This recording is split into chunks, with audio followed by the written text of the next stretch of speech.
3 toifa insonga sadaqa berib bo'lmaydi. Siz ham ularga sadaqa berib yurmang. Birinchisi, o'zi soppa-sog' bo'la turib, yo'llarda, chorrahada qo'liga bola ko'tarib yoki soxta gips o'rab, soxtakor aravachaga, nogironlik aravachasiga o'tirib olib, hatto ba'zilari uyingizgacha keladi. Xudo yo'liga deb sadaqa so'raydiganlar.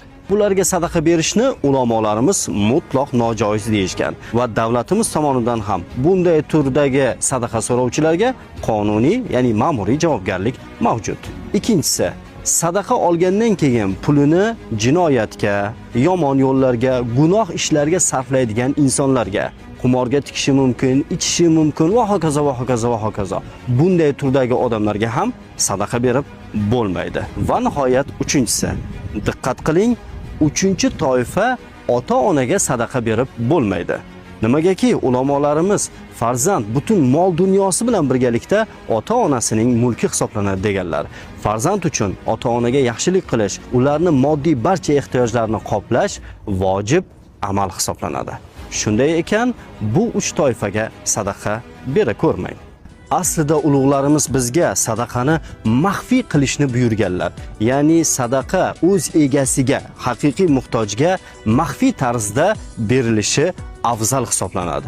Mabodo siz maxfiy qilishga urinsangizda oshkor bo'lib qolsa, buni zarari yo'q.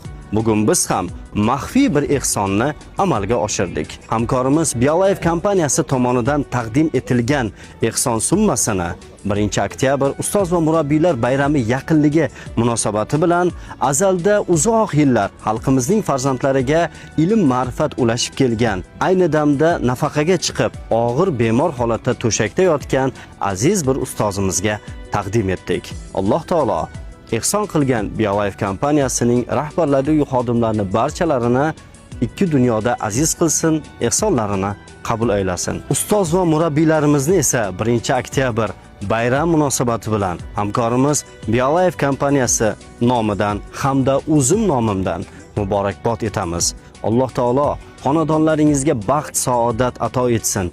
Xalqimiz farzandlariga ilm berishda o'zi sizlarga madadkor bo'lsin. Bayram muborak bo'lsin aziz ustozlar.